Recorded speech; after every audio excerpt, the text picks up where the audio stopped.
लोकसभा चुनाव में अगर बात करें संभल लोकसभा सीट की तो यहां दिन व दिन एक नई खबर उजागर हो रही है। कई ऐसे चेहरे जो समाजवादी पार्टी के बहुत करीब माने जाते हैं इस लोकसभा चुनाव में भाजपा का दामन थामते हुए नजर आ रहे हैं। ऐसा लग रहा है जैसे समाजवादी पार्टी का किला इस चुनाव में गिरने की कगार पर खड़ा है।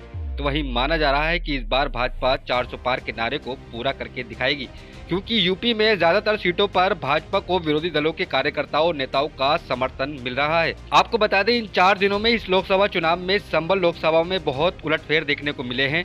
पिछले दिनों उत्तर प्रदेश के उर्दू अकादमी के चेयरमैन हाजी आजम कुरैशी ने भाजपा का दामन अपने सैकड़ों समर्थकों के साथ थामा, तो आज कई ऐसे सपा के कार्यकर्ता और सदर विधायक इकबाल महमूद के बहुत करीब माने जाने वाले बिट्टू वारसी और मुनीब पठान ने अपने दर्जनों साथियों के साथ भाजपा का पटका पहनकर परमेश्वर लाल सैनी को पूर्ण समर्थन देकर संभल की सियासत में भूचाल पैदा कर दिया है।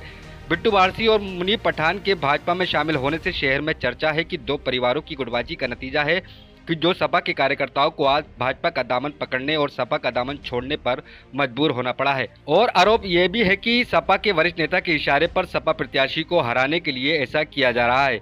वहीं अगर बात करें बिट्टू वारसी की तो उन्होंने हुकूमत एक्सप्रेस से बात करते हुए अपना पक्ष रखा। आइए सुनते हैं बिट्टू वारसी की ये बातचीत। क्या नाम है आपका? बिट्टू वारसी।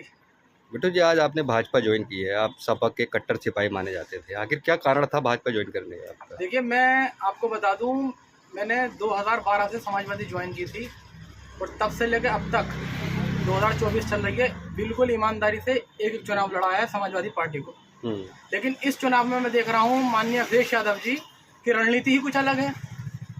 इतने टिकट होने के बाद सिर्फ 4 मुसलमान कैंडिडेटों को उन्होंने टिकट दिया है उत्तर प्रदेश के अंदर।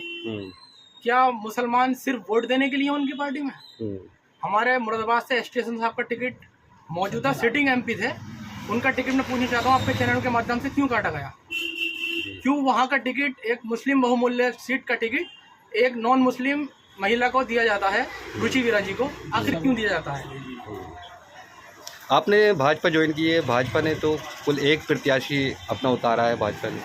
देखिए, भाजपा जो काम कर रही है, अगर आप मुस्लिम की बात कर रहे हैं तो भाजपा को तो मुस्लिम विरोधी माना जाता है। मैं आपको बताता हूँ, मुसलमान इस पार्टी से जुड़ा ही कब है अभी?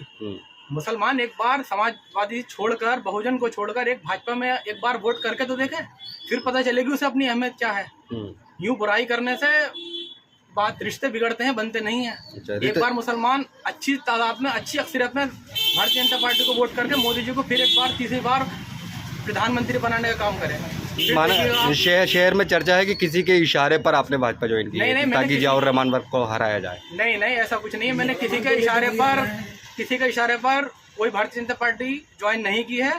देश स्वतंत्र है, हर आदमी को वोट देने का अधिकार है, वो चाहे जिसे वोट कर सकता है। मैं ये नहीं करा इनसे या किसी से आपसे आप इसको वोट करो, अपना अधिकार है आपका वोट का, चाहे जिसे करे। मैं अपने खुले मन से बहुजन उसमें समाजवादी पार्टी छोड़ करके भारतीय जनता पार्टी में ज्वाइन हुआ हूँ अपनी मर्जी से। किस तरह से मेहनत करेंगे परमेश्वर लाल सैनी के लिए भाजपा की? जिस तरीके से आज तक समाजवादी पार्टी को आगे बढ़ाने का काम किया है, उसी मेहनत से भारतीय जनता पार्टी को आगे बढ़ाने का काम किया जाएगा 2024 के चुनाव में। क्या मानते हैं 2024 पे भाजपा? 2024 के चुनाव में 400 पार सीटें बिल्कुल कंफर्म है, मैं आपको बता देना चाहता हूँ। और यूपी के अंदर 80 में 80 सीट आएंगी भारतीय जनता पार्टी की।